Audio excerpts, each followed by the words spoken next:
if you can tell, I'm still in my CX-5. That van was just a rental car that I got to go on a drive with the fam. And so that was just a rental. What we are doing right now is attempting to locate a piece of land in Salt Lake County. And the Zillow directions just want to take me into the city, neighborhood area. This property is over 1 acre.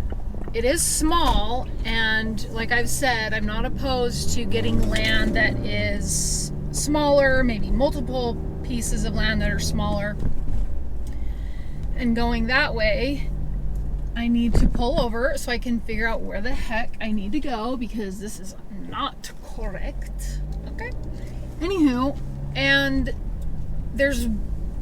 I think there's electricity and water and everything, but I didn't like the listing. It's been saved a bunch of times.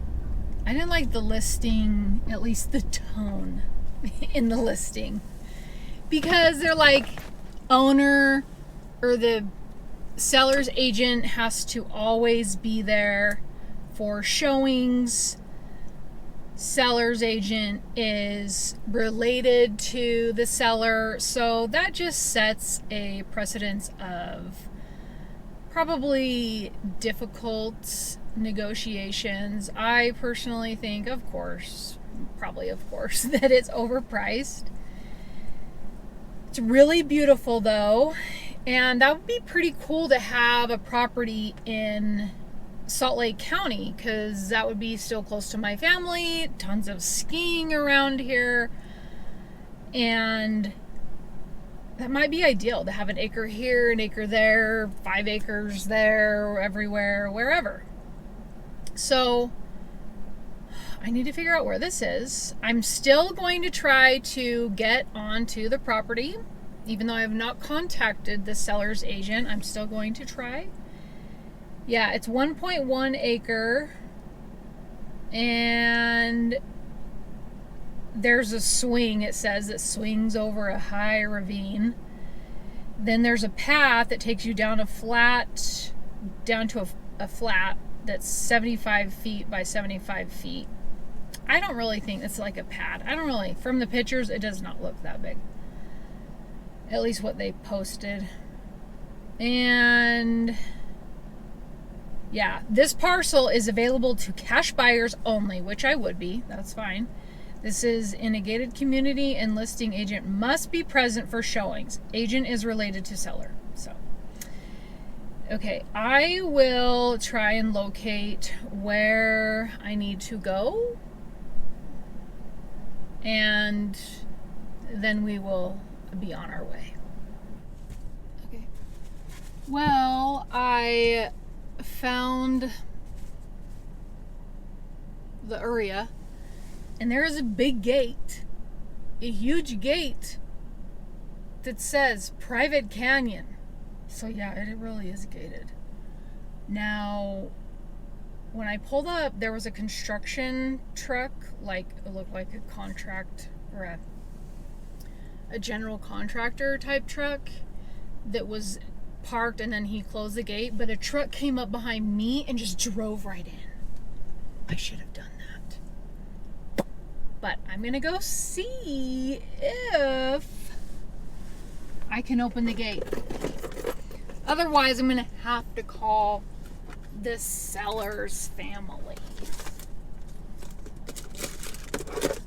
This is probably gonna fall off of there, but okay, let's go drive by the gate and see.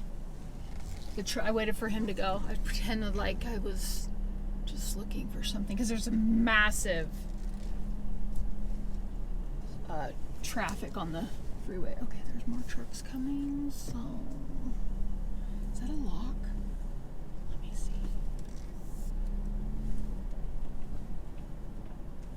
I don't see a lock. Listen, I'm not at the. Okay, let me see here. Please report all criminal and suspicious activity. Private canyon, no trespassing. Bro, I'm going to see if I can open it. Listen, I'm not being harmful. No luck. There's no lock on it, but it's like some kind of... I don't know how they have that locked. How would you open that? It's like this, it's just pure steel and metal, and it's not going anywhere. So let me see what I can do here, okay? I'm calling the agent.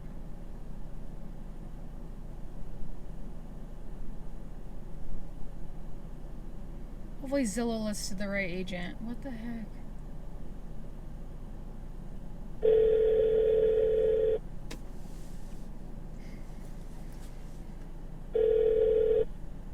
This is Wes. Hi Wes, my name is Rachel Hall, and I'm calling about the piece of property, the 1 acre lot that's in, I think, Mill Creek area. Yes, Mount Air Canyon. Yes. Yeah. Is that available for showing, or how would that work? You know, Rachel, are you a realtor? Are you buying for yourself? No, it's just for me. Yeah, I would be a cash. Okay. I would be a cash buyer and all that. Oh, okay. Okay. So let me kind of give you the scoop on this property. It's a little rural. It's a little up the canyon, you know, and it goes up about 2.5 miles. And then it's been for about another maybe 3/4 of a mile. It's kind of a dirt road.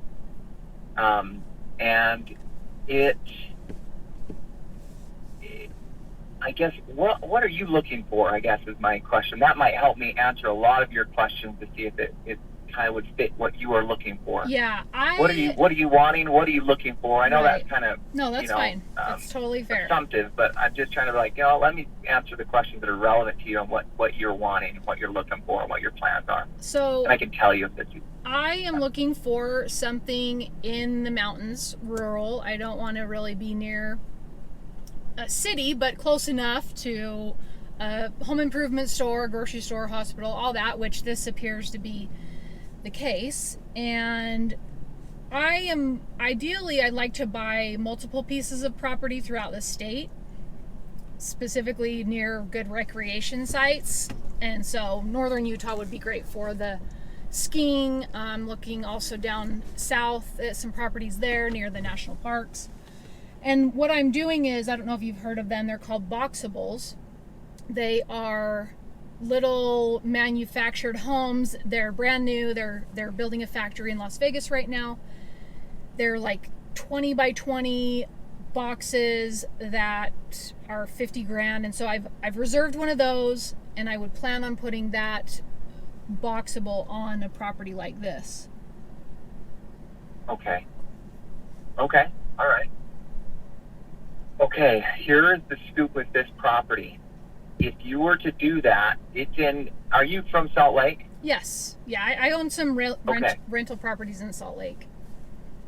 Okay. So this property is in the Forest County Overlay Zone. Are you familiar with FCOZ, FCOZ? No, I'm really new to the whole land purchasing and like learning about water rights and all that, so I'm very new to all of it. Yes. Okay. So this home, you could have something like that, but the upfront cost for you to get it to be that way, where you could do that, would not only be the 100K for the lot or whatever, plus about 50 to 70 grand to get it permitted and approved. And what it is the lot is quite rural. When I say rural, it's out. It needs power ran to it. It needs some engineering stuff, some grading of land.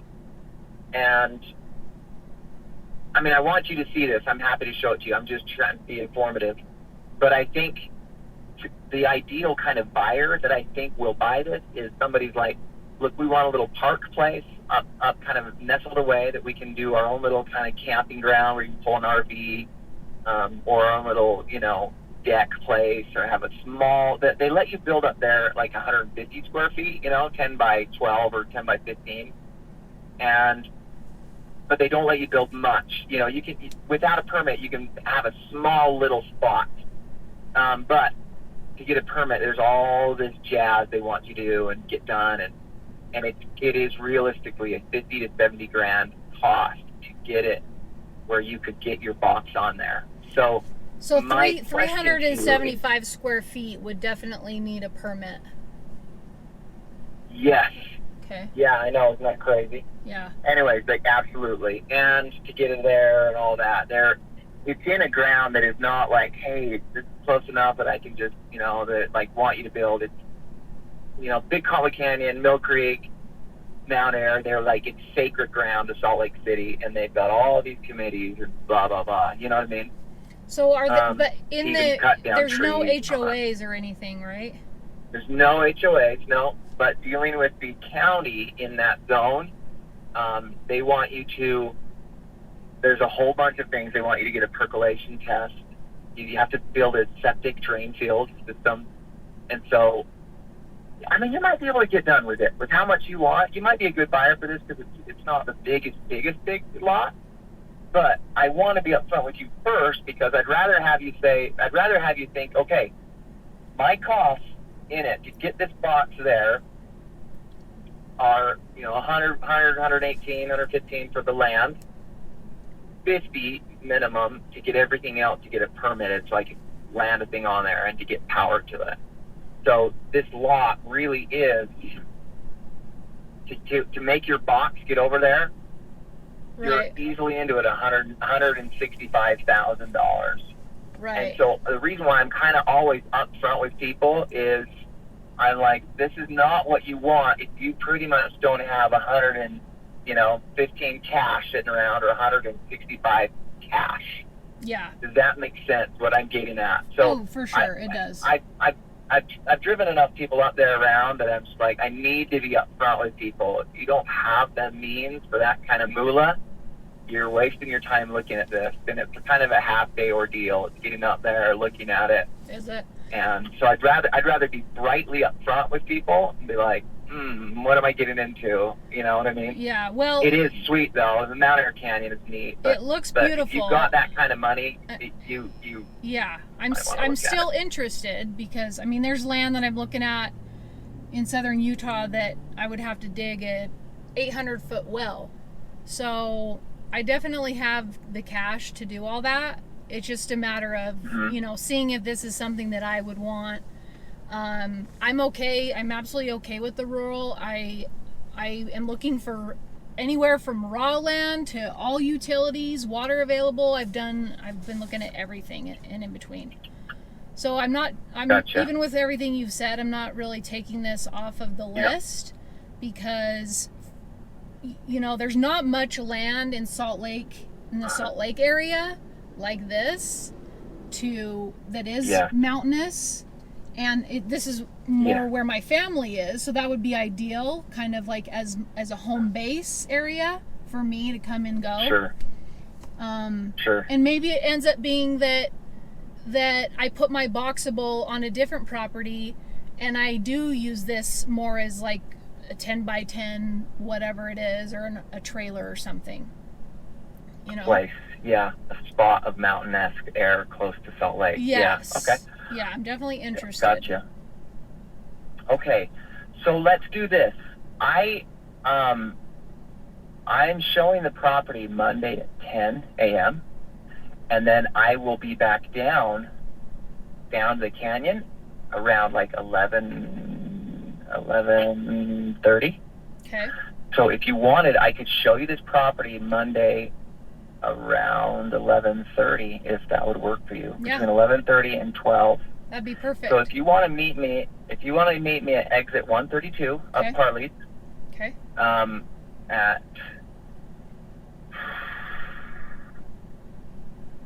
will probably be coming down around like 11:30. Yeah, 11:30. If you want to meet me at Parley's, up Parley's exit 132 Monday at 11:30, I will show you. I will drive you up this canyon. Okay. And you can look at it, and we can see if it's something you feel good about. It's a lovely place. It's just taking a unique buyer who has the has the gung-ho to be like, I'm going to make this happen. You know what I Right. mean? That's what it needs. Absolutely. Someone who's got a little bit of spare change money-wise, like, yeah, and then I want this. I'm going to do it. Right. That's what it needs Yep. for it to be beautiful. Yeah, and I mean, I'm going into buying land. I know that it could very well be expensive with getting everything up and running. So Rachel, do you mind me asking, and I'm doing this because for my own deal, it's okay. Do you mind me asking how much kind of cash you have? And I know it's such a private thing. I'm trying to get 2 or 3 properties sold, and and this other one, like, I have some motivated sellers up this canyon. that's fine. What amount of what I, kind of cash do you have on hand? I'm up to, Okay. All right. Well, let me show you this house or this place. I'm going to show it to you Monday at 11. Did I say 11:30? 11:30. Yep. Hey, Monday, 11:30. I'm going to send you a text right now. Okay, Wes. All right. And just take me to your phone, Rachel. Will do. Okay. Thanks for your time. Okay. You bet. Have a good weekend. All right, you too. Bye. Bye-bye. Whatever, Wes. Okay, so that sucks. He's like, what is going on?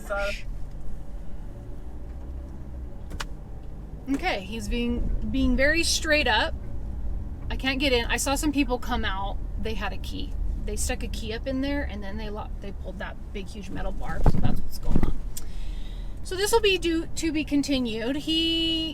I get it. My sister was doing the realtor thing back in Maryland, Virginia, and there's a lot of time wasted on people who don't have even the means with the loan to buy this. So I think it's fair that he was asking me how much I have to spend. And to me, like I said, I wasn't going to talk with him. I would probably, in this case, find a realtor to help me negotiate the land deal if I were really to buy all this. And then, yeah, permitting and everything, that's tough. Maybe this property would only be an RV trailer site, but I would really love to put a boxable on it. It looks beautiful. It looks like there will definitely be some snow in the winter. When I was looking at the map, like the plot info, I mean, and the tax assessments, and I know the tax assessments are what the value is, the market value. I just don't. I think that they want as much as they can get. But come on, it's very restrictive. Okay, you're looking for a all cash buyer. All right, we're talking over 100,000. This is on the way to Park City. Okay, so let's just price that. It's priced somewhat fair for the location, but too high when you are taking into account all the other factors that go into this, like the zoning and the permits of not having a larger dwelling than 100 square feet. What? No.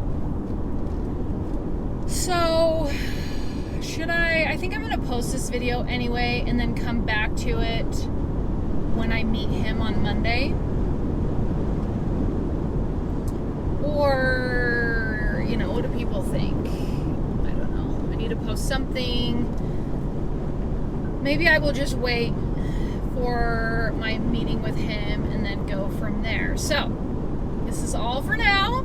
To be continued on Monday. Get Lila Lou in the shot. She's my little puppy cat, as Trey says. Hi, sweet girl. Hi, sweet girl. Yeah, she's my sweet girl. So sweet. This is the update to the property I went and looked at a couple days ago, or attempted to look at, I should say. I left all the information in because, in short, it's out. It's totally out, and I will tell you why. So if you want to listen on, that night I did some research on the area of Mount Air, and I saw a news article for a cabin fire in 2019 that completely destroyed the cabin because first responders, fire trucks could not get to the cabin in time because of lack of access, and it's a one-way road. Not one way, but it's a single lane road. I also found other listings from years ago that said things like, this is cash only because there's no snowplow in the wintertime. And I was actually talking to my mom about it the next morning and mentioned to her how strange it was because of all the property I've looked at.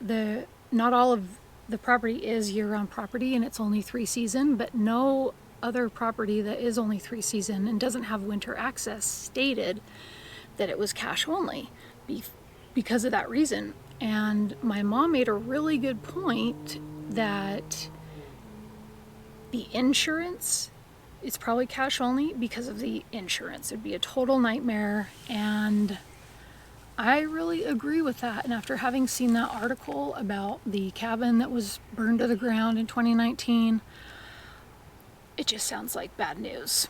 So after talking with her, I was out, and then I was out all day yesterday. My sister Melanie said, "Oh, did you see the news about Parley's Canyon?" I was like, "No, what's going on?" Well, there's a massive fire in Parley's Canyon, and 10,000 people have been evacuated. About 8,000 homes were in danger. I believe it's still 0% contained. And so there's an article, I just looked up the latest, catalytic converter pieces have been recovered in the Parley's Canyon fire. So I guess there were people who saw a vehicle that had sparks or something outside of it, and so they're searching for this vehicle believed to be responsible for the Parley's Canyon fire. And I'm just going to point out some of the things in this article because I think it's really interesting. And so the catalytic converter that sparked a few separate fires along I-80, and they eventually grew together to the main portion of the fire. So witnesses provided fire investigators with a vehicle description. The Utah Highway Patrol is assisting with locating the vehicle, and so far it's torched hundreds and hundreds of acres. We're up to I believe over 1,000 acres. And so what happens is, with faulty and failing catalytic converters, they can be a regular reason for wildfires. Pieces of a catalytic converter that eject out of the exhaust, they can be at temperatures of 1,500 degrees and easily spark a fire in dry grass. And if you are not aware, the West is under severe drought, so this does not help. I know that they have closed off Jordanelle Reservoir, and so that the firefighters can use that to put out the fire. And let's see here. Also, another thing, in 2018, Utah State Legislature removed the requirement for most vehicles to have regular safety inspections. I thought that was so strange because on my old car I had to, but then on this one I haven't had to at all, even the older that it's gotten. So that's a bit concerning, and maybe we need to go back to that, the Utah State Legislature. So if the person who's responsible for the fire is found, then they could be held liable, and the cost could be in the millions of dollars. So it's currently in the news right now with the Parley's Canyon fire. I really hope that everybody's home stays intact, everybody is safe. FEMA has issued a response to the fire and provided funds for it. So I would say that this is a pretty clear indication that this property is a definite no-go. I do have some more properties that I found, a couple, definitely one that's near Moab that I'm going to go look at. Not this week, but the coming week I'm going to go look at additional property because this is Jordan's last week before he goes off to college, so I'm going to be spending some time with him and working on some new awesome Yakima equipment for my car that I have recently purchased. And then I have a few more properties kind of in the same area as I was looking at before. So stay tuned for additional property search videos, and I may provide a video of my outing with Jordan before he goes off to college. Comment below, let me know if you would even like to see that. But I'll do an overnight at least this week somewhere just to get away and decompress, all that stuff. So I hope everyone is doing well. And Lila, do you want to say goodbye? Okay, no, she's grooming herself. And thank you everybody for your support and watching, and I will see you in my next video.